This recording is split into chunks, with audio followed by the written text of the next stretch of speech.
الحمد لله وكفى وسلام على عباده الذين اصطفى أما بعد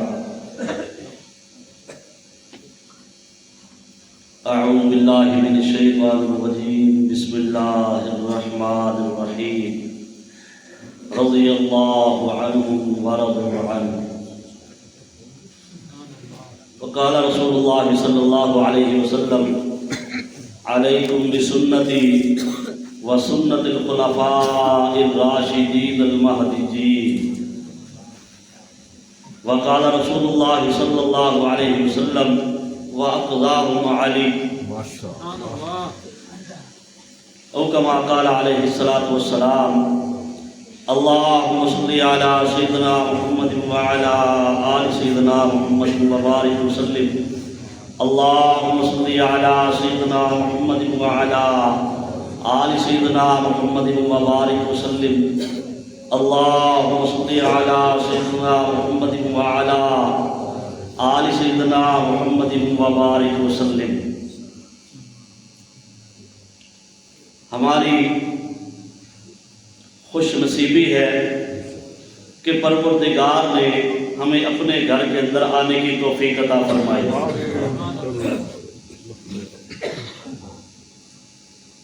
اور پھر ایسی ہستی کا تذکرہ کرنے کی توفیق دی جن کا چہرہ دیکھنا بھی عبادت ہے. یہ مخلوق کا انتخاب نہیں بلکہ یہ خدا کا انتخاب ہے اور مصطفیٰ کا انتخاب ہے. نبی کریم صلی اللہ تعالی علیہ وآلہ وسلم نے پوری جماعت کو سینچا، پوری جماعت کی تربیت کی. تاہم ہر جگہ پہ ایسا ہوتا ہے کہ کچھ لوگ ایسے ہوتے ہیں جو دوسروں سے ممتاز ہوتے ہیں. تو اسی طرح ساری جماعت اللہ کریم علیہ السلام نے تیار فرمائی، لیکن 4 کو بڑی اہمیت حاصل ہے جن کو متعلق نبی علیہ السلام نے فرمایا علیکم بسنتی وسنت الخلفاء الراشدین المہدیین. تمہارے اوپر میرے خلفاء راشدین کی سنت لازم ہے جو ہدایت یافتہ ہے. تو موقع بہ موقع ہر کسی کا تذکرہ ہوتا رہتا ہے. تو آج کی مجلس میں سیدنا علی شیر خدا رضی اللہ تعالی عنہ کا تذکرہ ہوگا. ان کی حیات کو بیان کریں گے، ان کے فضائل کو بیان کریں گے تاکہ آپ کو پتہ چلے کہ اللہ نے ان کو کیسے کمالات سے نوازا تھا.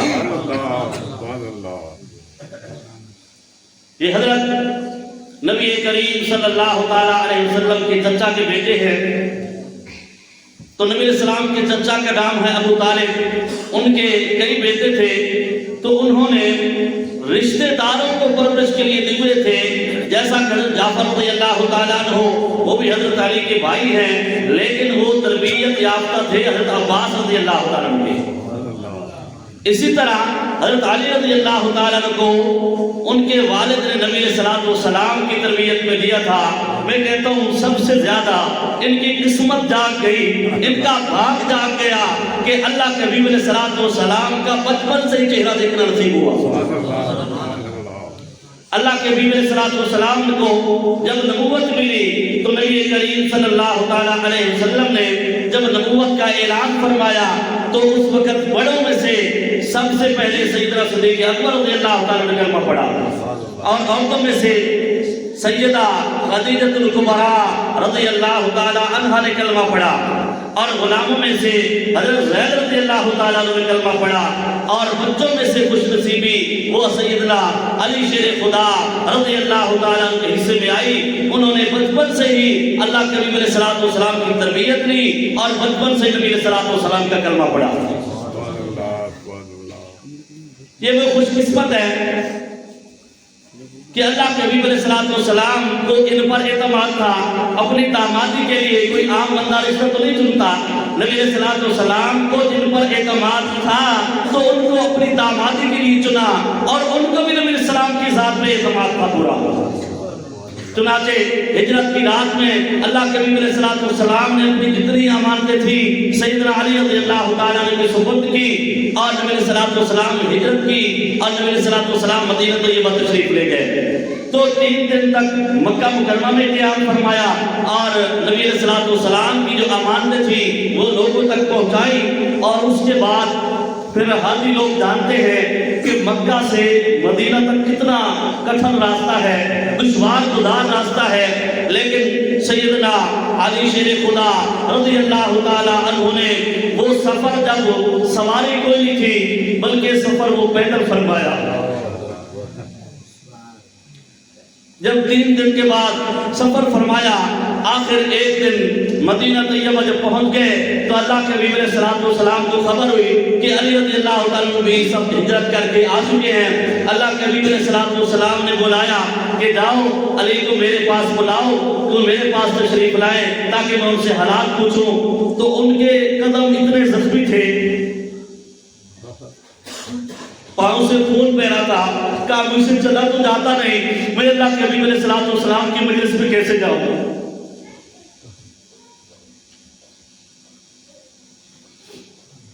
نبی علیہ السلام نے ارشاد فرمایا اچھا اگر میں علی سے نہیں چلا جاتا محمد سے تو چلا جاتا ہے نا, میں اپنے علی کے پاس چلا جاتا ہوں. لہذا اللہ کے نبی علیہ السلام تشریف لائے. جب حالات دیکھے نبی علیہ السلام نے دیکھا کہ ان کے پاؤں مبارک جو ہے وہ زخمی ہے, زخمی ہو چکے ہیں سفر کر کر کے. اللہ کے نبی علیہ السلام کی آنکھوں سے آنسو آ گئے اور نبی علیہ السلام نے ارشاد فرمایا علی آپ نے اتنی مشقت برداشت کی ہے, میں اللہ سے دعا کرتا ہوں میرا پروردگار آپ کو جنت کا وارث بنا دے گا. غزوہ خیبر کا موقع تھا. اللہ کے نبی علیہ السلام خیبر کے موقع پہ بہت سارے صحابہ کرام کو موقع بہ موقع بھیجتے رہے تاکہ خیبر کا قلعہ فتح ہو جائے. تو ہر ایک اپنی مساحت اور طاقت کے مطابق وہ جاتے رہے, صحابہ کرام واپس آتے رہے. آخر کافی وقت ہو گیا, مدت طویل ہو گئی. اللہ کے نبی علیہ السلام شام کے وقت فرمایا کہ آج میں ایسے شخص کے ہاتھ میں جھنڈا تھماؤں گا جو اللہ اور اس کے رسول سے پیار کرتا ہے, اللہ اور اس کے رسول اس سے پیار کرتا ہے. اور فرمایا میں ایسے بندے کے ہاتھ میں جھنڈا دوں گا جن کے ہاتھ میں میرا اللہ فتح نصیب فرمائے گا. چنانچہ سب کی انتظار تھی, سیدنا ابوبکر کو بھی انتظار تھا شاید یہ جھنڈا مجھے ملے گا, سیدنا عمر کو بھی, سیدنا عثمان غنی رضی اللہ تعالیٰ عنہ کو. اس طرح بقیہ لوگ بھی اپنی اپنی جگہ پہ انتظار کر رہے تھے. جب رات ختم ہو گئی, صبح ہوئی, تو ہر ایک آگے دیکھنا چاہتا تھا کہ یعنی اپنا چہرہ دکھانا چاہتا تھا. اے اللہ کے نبی علیہ السلام میں موجود ہوں, میں حاضر ہوں. اللہ کے نبی علیہ السلام نے ساری طرف نظر دوڑا کے فرمایا این علی, علی کہاں ہے؟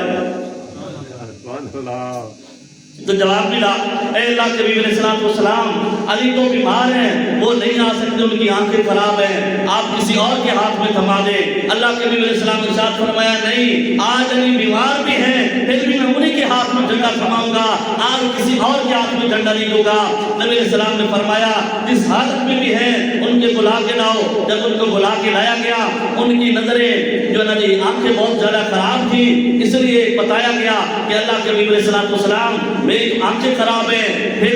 نبوت والا لعاب نکلا. اللہ کے نبی علیہ السلام کا لعاب تھا, انگلی اللہ کے نبی علیہ السلام کی تھی, آنکھ حضرت علی کی تھی. جب اللہ کے نبی علیہ السلام نے اپنا لعاب مبارک نکال کے علی کی آنکھ میں لگایا, حضرت علی فرماتے ہیں میری آنکھ پہلے سے بھی بہتر ہو گئی اور اس وقت سے ٹھیک ہوئی, آج تک دوبارہ خراب نہیں ہوئی. اور بالآخر اللہ نے حضرت علی شیر خدا رضی اللہ تعالیٰ عنہ کے ہاتھوں جو خیبر کے قلعے کو فتح فرما دیا. اس لیے ایک شاعر کہتے ہیں مومنانو رب رحمان دا سہارا, مومنانو رب رحمان دا سہارا, دین تے ایمان جند جان نالو پیارا. واقعہ تو پڑھ ذرا شاہ مردان دا, واقعہ تو پڑھ ذرا شاہ مردان دا, جیڑا ہائی حافظ تے عالم قرآن دا, دے عالم قرآن دا خیبار دے کوٹ نو جے کیتا پارا پارا دین تے ایمان جند جان نالو پیارا۔ تو حضرت علی شیر خدا رضی اللہ عنہ کے ہاتھوں اللہ تعالیٰ نے خیبر کو فتح فرمایا۔ تبوک کا موقع تھا کہ اللہ کے حبیب علیہ السلام نے سوال فرمایا علی ہم جاتے ہیں، اس وقت اللہ کے حبیب علیہ السلام کے 9 نکاح ہو چکے تھے۔ نبی علیہ السلام نے سوال فرمایا علی آپ گھر میں رہیں تاکہ اہل خانہ کو ضرورت پڑے گی کسی چیز کے خریدنے کی، کوئی چیز لے کے آنے کی، تو آپ گھر میں رہیں۔ کہا اللہ کے حبیب علیہ السلام رہنے کی تو کوئی بات نہیں، میں رہ جاتا لوگ کہیں گے کہ اللہ کے حبیب علیہ السلام کو نے حضرت علی کو پیچھے چھوڑ دیا، اپنوں کو گھر میں چھوڑ دیا اور دوسروں کو ساتھ لے گئے، لہذا میں چاہتا ہوں کہ میں آپ کے ساتھ آ جاؤں۔ اللہ کے حبیب علیہ السلام نے ساتھ فرمایا کہ اے علی کیا تو یہ پسند نہیں کرتا، کیا تو یہ نہیں پسند کرتا کہ تو میرے نزدیک ہارون علیہ السلام کے نزدیک جیسے موسیٰ علیہ السلام کے نزدیک ہارون علیہ السلام تھے، اسی طرح تیرا مرتبہ اور مقام ہو جائے جیسے انہوں نے ہارون علیہ السلام پر اعتماد کیا، پروردگار کے پاس جاتے ہوئے انہیں پیچھے ہارون علیہ السلام کو امت میں چھوڑا تھا، کیا میں آپ کو چھوڑ کے جا رہا ہوں؟ کیا آپ کو یہ بات پسند نہیں ہے کہ آپ کی منزل بھی ایسی ہو جائے، آپ کا مقام بھی ایسا ہو جائے؟ اما ترضا کیا تو اس بات پہ راضی نہیں ہے؟ تو حضرت علی شیر خدا رضی اللہ تعالیٰ اس بات پہ راضی ہو گئے اور وہاں گھر کے اندر رہ گئے۔ اس وقت اللہ کے حبیب علیہ السلام نے ان کو یہ مقام عطا فرمایا، ان کی یہ فضیلت عطا فرمائی۔ نبی علیہ السلام نے فرمایا وَأَقْضَاهُ عَلِي کہ علی کے جو فیصلے ہوتے ہیں وہ بڑے بہترین ہوتے ہیں، اس لیے کہ حضرت علی شیر خدا رضی اللہ عنہ ارشاد فرماتے ہیں کہ میں نے جو ساری زندگی میں فیصلے کیے وہ ایک طرف سے سن کے نہیں بلکہ دونوں طرف سے بات سن کے پھر فیصلہ کرتا تھا۔ ایک مرتبہ اللہ کے حبیب علیہ السلام ان کو یمن بھیجنے لگے، نبی علیہ السلام نے فرمایا کہ کافی وقت ہو گیا، ایک اور صحابی تھے خالد بن ولید رضی اللہ تعالیٰ، کافی وقت ہو گیا ان کو وہاں تبلیغ کی لیکن اتنا کوئی خاص فائدہ نہیں ہوا، تو اللہ کے حبیب علیہ السلام نے ارشاد فرمایا کہ علی میں آپ کو بھیجتا ہوں آپ جائیں۔ کہا اللہ کے حبیب علیہ السلام وہاں تو بڑے اکھڑ مزاج قسم کے لوگ ہیں، بڑے علم والے لوگ ہیں، میں پتہ نہیں میری بات مانے گی کہ نہیں مانے۔ اللہ کے حبیب علیہ السلام نے ارشاد فرمایا اللہ کی قسم اللہ آپ کی زبان سے حق اور سچ نکلوائے گا۔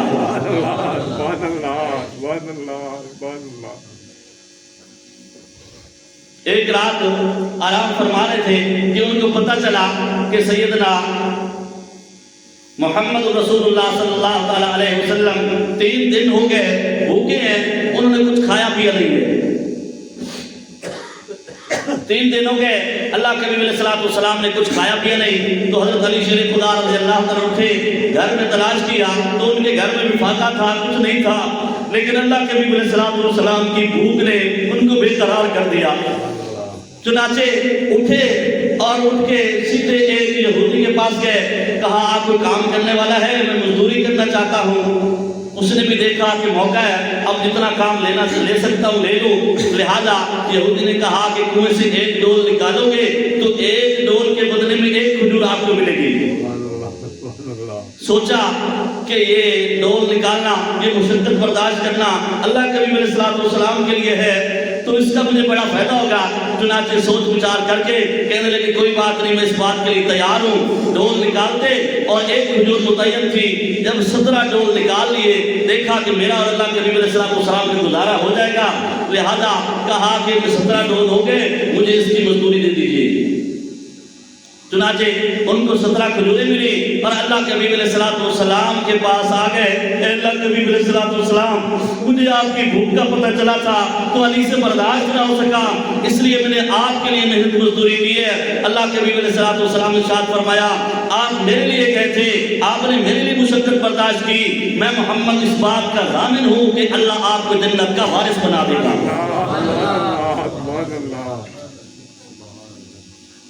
اور اللہ کے حبیب علیہ السلام کے صحابی ہیں، اپنے خلافت کا وقت ہے، اس وقت میں انہوں نے خود ایک قاضی کو متعین کیا جن کو قاضی شرح کہا جاتا ہے، لہذا اس وقت میں آپ کو پتہ چلا کہ ایک یہودی کے پاس ان کی تلوار تھی جو ایک جنگ کے موقع پر گم ہو گئی تھی، لہذا وہ تلوار آپ نے دیکھ لی، فرمایا یہ تلوار میری ہے۔ یہودی کہتا تھا یہ تلوار میری ہے۔ سیدنا علی رضی اللہ عنہ نے ارشاد فرمایا کہ یہ تلوار میری ہے۔ اگر کوئی آج کا حکمران ہوتا تو کیا کرتا آپ سوچ سکتے ہیں، لیکن سیدنا علی رضی اللہ تعالیٰ عنہ خود حکمران ہے، خود خلیفہ ہونے کے باوجود فرمانے لگے اچھا ہمارے قاضی جو ہیں وہ قاضی شرح ہیں، ہم دونوں ان کی مجلس میں جاتے ہیں، جو ہمارے بارے میں فیصلہ کریں گے ہم اس فیصلے کو قبول کریں گے۔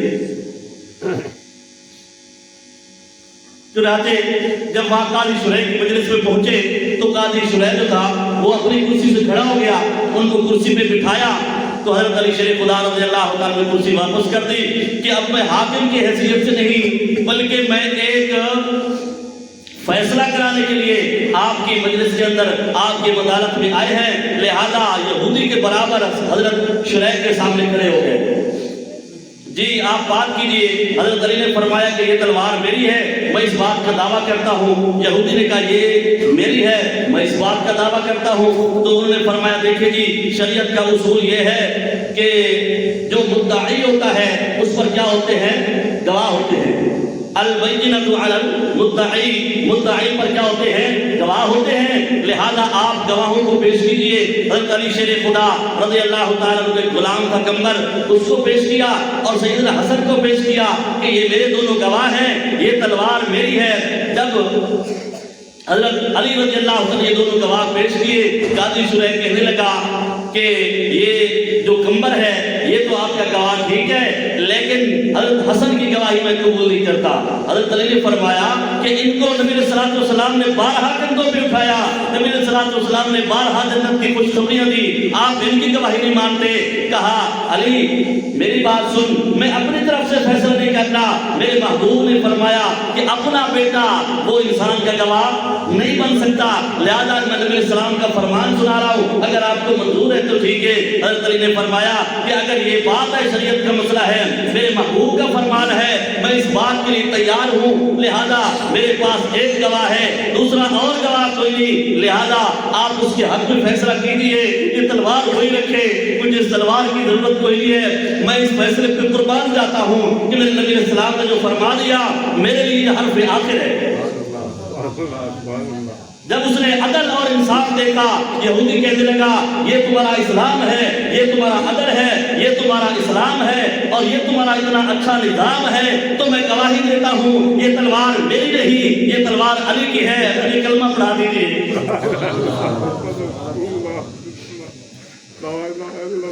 تو حضرت علی شیر خدا رضی اللہ تعالیٰ عنہ فرمایا تلوار کا فیصلہ بعد میں کریں گے، پہلے ان کو کلمہ پڑھا دیجیے، ایسا نہ ہو کہ کرنے سے پہلے موت آ جائے۔ انہوں نے کلمہ پڑھا اشہد ان لا الہ الا اللہ واشہد ان محمد عبدہ ورسولہ، انہوں نے کلمہ پڑھا اور وہ مسلمان ہو گئے۔ بعد میں کہا کہ یہ تلوار آپ لے لیجیے۔ حضرت علی شیر خدا رضی اللہ تعالیٰ عنہ فرمایا کہ ہاں اب یہ بے شک تلوار میری ہے، لیکن میں نہیں لے کے جاؤں گا، اب میں چاہتا ہوں یہ میرے اس مسلمان بھائی کے پاس رہے، آخری دم تک یہ میری نشانی رہے، ان کو پتہ چلے کہ مسلمانوں کے اخلاق کیسے ہوتے ہیں۔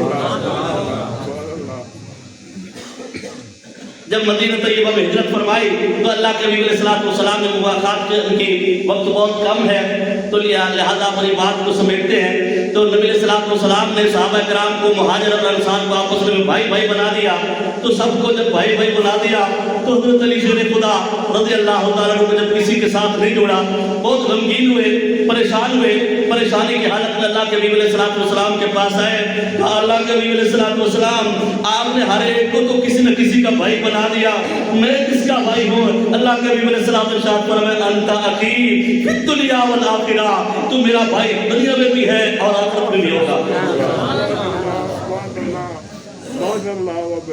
تو اللہ کے نبی علیہ السلام کے بھائی ہیں دنیا کے اندر بھی اور آخرت کے اندر بھی۔ اللہ کے نبی علیہ السلام نے ان کو اپنی دامادی کے لیے چنا۔ ظاہر سی بات ہے کوئی ایسی خوبی تو تھی نا، کوئی ایسی خوبی تو تھی نا کہ اللہ کے حبیب علیہ السلام نے ان کو اپنا داماد چنا، انہوں نے نہیں چنا بلکہ یہ فرمان خدا تھا، بعد میں پھر خود فرمان مصطفیٰ تھا۔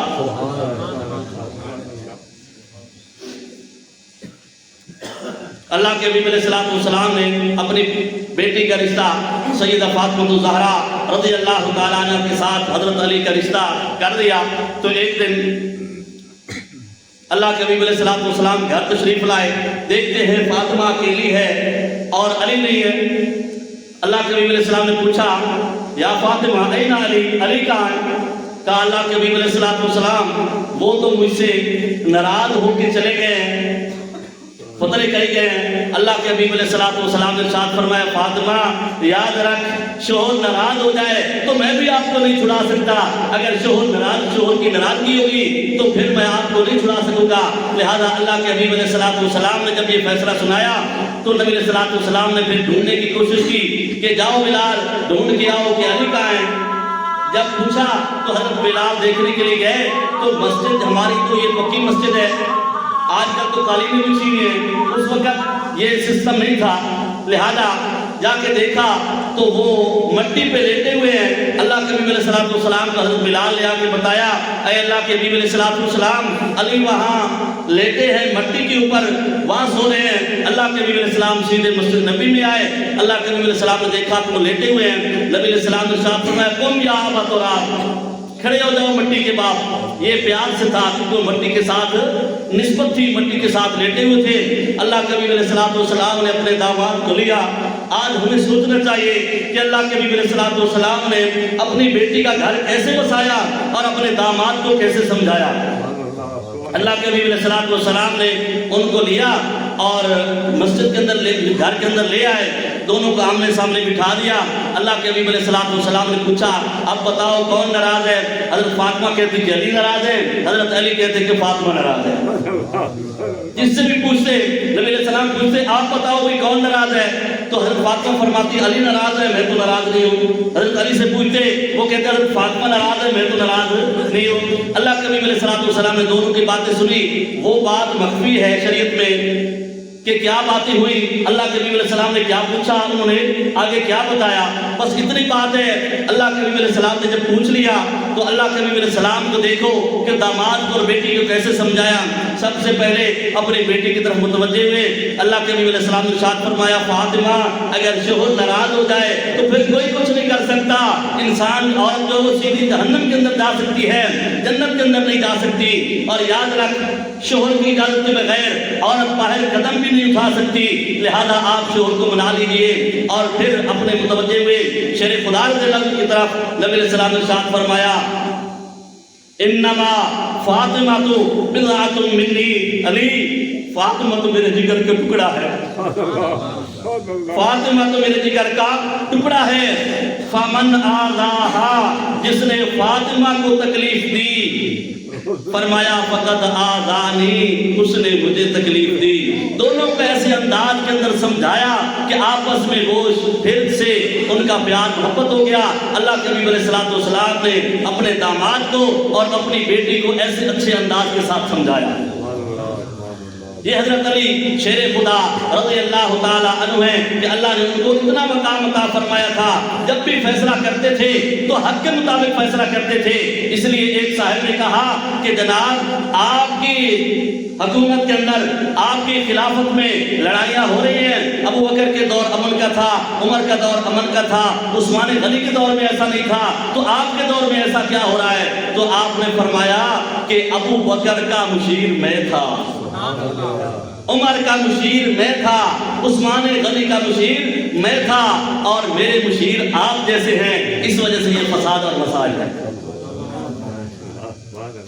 جب نبی علیہ السلام نے ان پر اعتماد کیا فرمایا وَأَقْضَاهُمْ علی، علی بہترین فیصلے فرماتے ہیں، تو لہذا جب بھی فیصلے کی ضرورت پڑی تھی ابو بکر کو ضرورت پڑی تو علی کو بلایا، عمر کو ضرورت پڑی تو علی کو بلایا، عثمان کو ضرورت پڑی تو علی کو بتایا۔ کیوں علی کو بلایا؟ اس لیے کیونکہ اللہ کے نبی علیہ السلام نے ارشاد فرمایا وَأَقْضَاهُمْ علی، یہ حق کے اور عدل کے مطابق فیصلے کرتے ہیں اور بہترین فیصلے کرنے کا ان کو طریقہ آتا ہے۔ لہذا زندگی بھر انہوں نے جو بھی فیصلے کیے، جب بھی مشکل گھڑی پیش آ جاتی تھی سیدنا علی رضی اللہ عنہ کو بلایا کرتے تھے، وہ دونوں طرف سے بات سن کر فیصلہ فرمایا کرتے تھے۔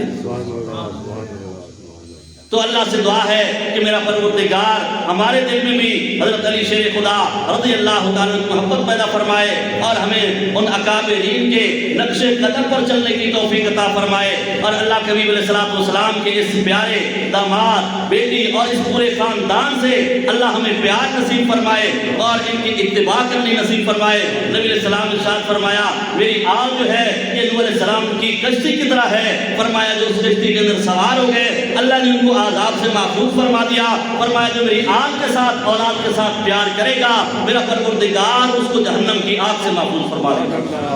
وآخر دعوانا الحمدللہ رب العالمین۔ تھوڑی دیر کے لیے مراقبہ فرما لیں۔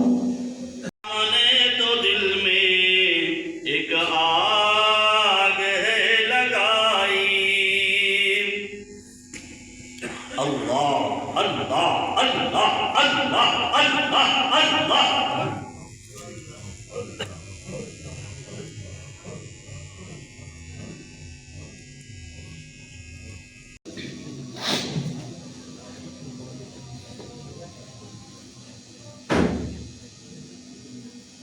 جب انسان اپنے اندر جھانکتا ہے تو انسان کو اپنی اصلی تصویر نظر آتی ہے۔ اپنے من میں جھانکیے اور اپنی اصلی تصویر کو دیکھیے، دائیں بائیں دیکھنے کی بجائے ہر بندہ اپنے آپ کو جب دیکھتا ہے تو پھر اصلاح کرنا اپنی آسان ہو جاتی ہے۔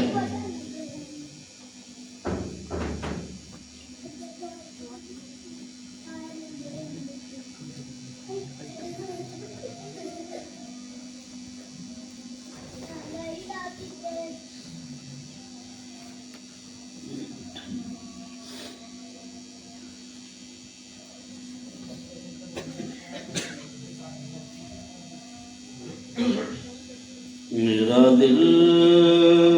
مچل رہا ہے تیری یاد میں الہی، تیرے نام نے تو دل میں ایک آگ ہے لگائی۔ میرا دل مچل رہا ہے تیری یاد میں الہی، تیرے نام نے تو دل میں ایک آگ ہے لگائی۔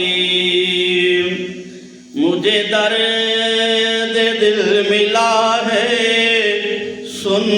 لو اے دنیا والو، مجھے درد دل ملا ہے سن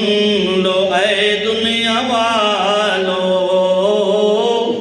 مجھے درد دل ملا ہے سن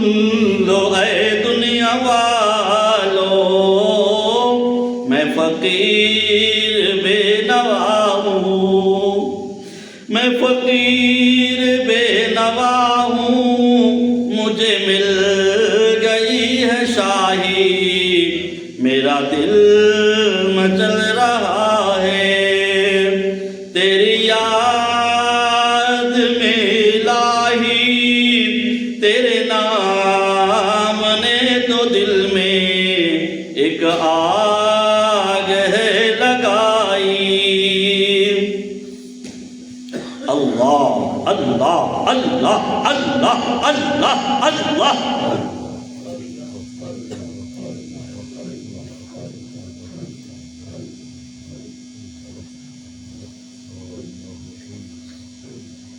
لا الہ الا اللہ محمد رسول اللہ۔ دعا کر لیجیے۔